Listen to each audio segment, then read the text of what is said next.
I was promised I would win this cup as it's my final World Cup. It's very hard, but I love this game.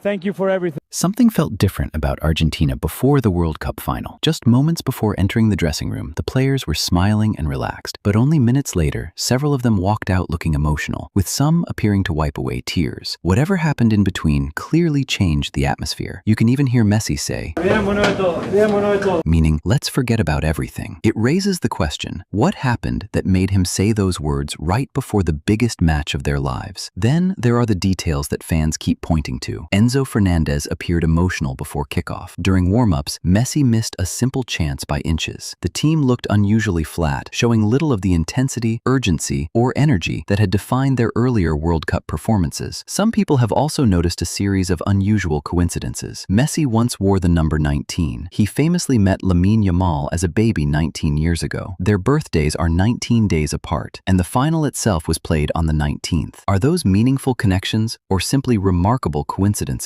There is no public evidence proving that Argentina was told how to play or that the match was manipulated. But the team's performance, the emotional scenes before kickoff, and the reactions afterward have fueled endless debate among fans. Sometimes the biggest mystery isn't what happened on the pitch, it's what happened before the match even began. So what do you think really happened inside Argentina's dressing room before the World Cup final? Was it just an emotional moment, or is there still something we're missing? Let me know your theory in the comments. Did Lionel Messi just expose a World Cup conspiracy? Just days after Argentina lost the final, Messi officially unfollowed the FIFA president on Instagram. But it gets crazier. Leaked footage shows a massive fight in the locker room right before kickoff, with Messi desperately trying to calm the players down while Enzo was crying. Add that to Messi's family boycotting the game, Lautaro getting benched, and Romero refusing to shake Trump's hand. Was Argentina forced to lose? Why does everybody suddenly hate Argentina? Because in one tournament, they managed to make enemies of almost every nation on earth. Let's go through why people think Argentina are the villains of the 2026 World Cup. It started with the IShowSpeed incidents. During Argentina's match against Cape Verde, an Argentine fan leaned over and told IShowSpeed to go cry at the zoo, a direct racist reference comparing him to an animal. That moment went viral immediately. Then, 4 days later, during Argentina's match against Egypt, another Argentine fan was filmed making monkey gestures directly at IShowSpeed. 2 separate matches, 2 separate racist incidents, all involving Argentina fans. Then, the Malvinas banner after beating England, a direct political statement violating FIFA rules that sparked backlash from the UK government and football fans globally. Then, the final itself. What happened after the final whistle shocked the entire world. Molina punched Rodri. Paredes grabbed Eric Garcia by the throat. Coaches were pulling players apart. And the most recent, 82,000 Argentina fans signing a petition demanding a World Cup final replay over alleged referee corruption. Here is the honest truth. Not every Argentina fan is racist. Not every Argentina player behaved badly. But the pattern throughout this tournament was impossible to ignore, and some of the criticism is completely deserved. However, there is a difference between holding people accountable for specific actions and condemning an entire nation for the behavior of a few. Judging 45 million Argentinians by the worst moments of some of their fans is neither fair nor accurate. The whistle blew, and within about 4 seconds, the World Cup final stopped being a football match. One man had his hand around an opponent's throat. Another opponent was already on the grass. A defender ran past the newly crowned world champions and drove a blow into the ribs of the best midfielder on the planet. An assistant coach came within inches of a Spanish forward's face. Coaching staff were pulling their own players back by the shirt. Confetti was still falling, and in the middle of it, one man in a blue and white shirt walked calmly from opponent to opponent, shaking every hand. Apparently, the only person on his own team who had accepted the game was finished. Minutes earlier, they had been defending world champions. Now, they were a disciplinary file sitting on a desk in Zurich. In this video, we go through every incident from that afternoon in New Jersey. The banner in Atlanta that started it. The red card that was shown and then quietly erased from the official record. The 4 separate confrontations that broke out in about 30 seconds. And by the end, you will understand why the most dangerous thing for Argentina right now is not the size of the punishment. It is the timing of it. Because there is a scenario where this drags on long enough to reach into qualifying for the next World Cup. But first, go back 4 days to a stadium in Atlanta and to a piece of cloth handed over a barrier by a supporter. Because the trouble did not start at the final. It started in the semi-final. Argentina had just beaten England 2-1. England had led. Argentina struck twice late through Enzo Fernandez and Lautaro Martinez, and Thomas Tuchel's side were on their way home. By any measure, it was one of the great nights in modern Argentine football. And then the celebrations began. Giovanni Lo Celso took a banner from supporters in the stand. He unfurled it on the pitch alongside teammates including Lisandro Martinez, Cristian Romero, and Nicolas Otamendi. The message on it read, in Spanish, that the Malvinas are Argentine. In English, that the Falkland Islands belong to Argentina.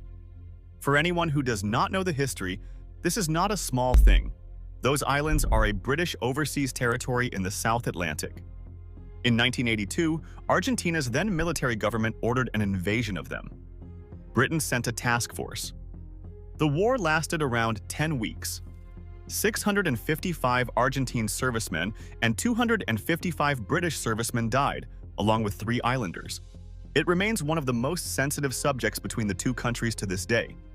So when a group of professional footballers held that banner up on live television in front of a global audience, in a stadium in the United States, immediately after knocking England out of a World Cup, the reaction was instant. The British government responded within 24 hours. A spokesperson for the Prime Minister said the World Cup might not be British, but the Falkland Islands definitely were. Politician Ed Davey called on FIFA to act immediately, and FIFA confirmed its independent disciplinary committee was assessing the match reports before deciding on next steps. That was the polite version. In practice, a case had been opened. The rules here are not ambiguous.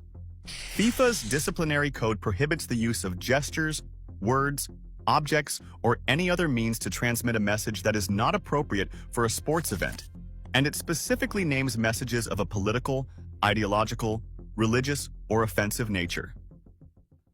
There is no exception for celebration, for national sentiment, or for a banner that came from the crowd rather than the dressing room.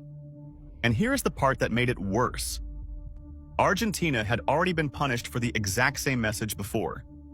In June 2014, 5 days before the World Cup in Brazil began, the Argentina squad displayed a banner carrying that same slogan before a friendly against Slovenia in La Plata.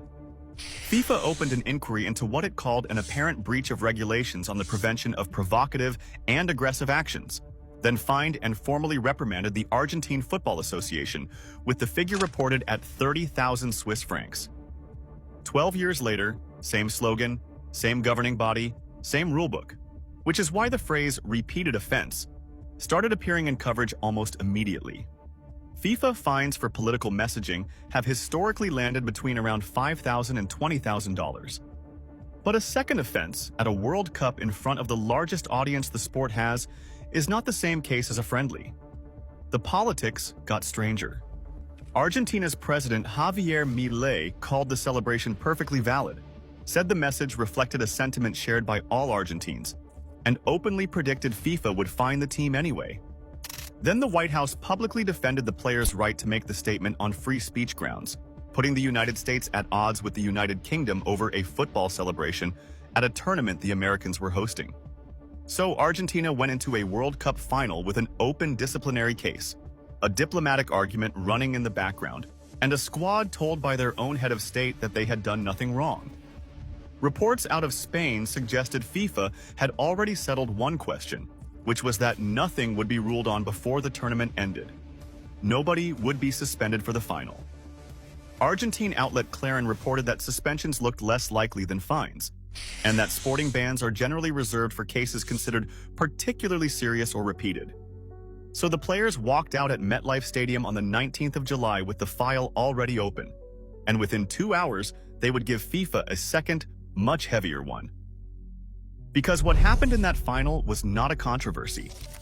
I have decided to disqualify Argentina from the next FIFA World Cup. As FIFA president, I owe the world's football fans a full explanation. First, let's talk about the chaos after the final. Argentina didn't have a single shot on target in 120 minutes. That's not a failure. It's being outplayed by Spain in every way. But instead of accepting defeat, they chose to choke opponents and tackle them like wrestlers. If this had happened on the street, police would have stepped in right away. Second, their disrespect at the trophy ceremony. When Spain's captain, Morata, lifted the World Cup, the entire Argentina team turned their backs. If you refuse to respect the champion, why should anyone respect the trophy you won 4 years ago?